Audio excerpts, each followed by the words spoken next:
30 hari spontan challenge day 19. Assalamualaikum, nama saya Ayuni. Hari ini saya bersiaran di T-Live. Alhamdulillah, suami saya bawa dia nak belanja. Ni kami baru selesai ambil report card anak kat sekolah rendah agama.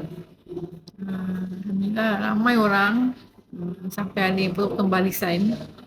Tapi kita cuba bersabar dan bertenang lah. Walaupun mencabar juga kan. Yelah, nak sabar kan bukan senang. Alhamdulillah lah. Dia dapat ni sejuk hati sikit lah. Okay, Alhamdulillah keputusan anak okay. Bukan nak cemerlang. Boleh diperbaiki lagi. Ada yang naik grade, ada yang grade turun.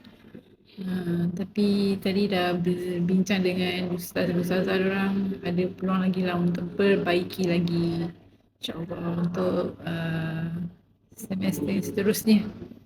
InsyaAllah doakan semoga anak kita semua ni belajar dengan dapat belajar dengan baik dan cemerlang dunia dan akhirat. Itu saja dari saya. Assalamualaikum.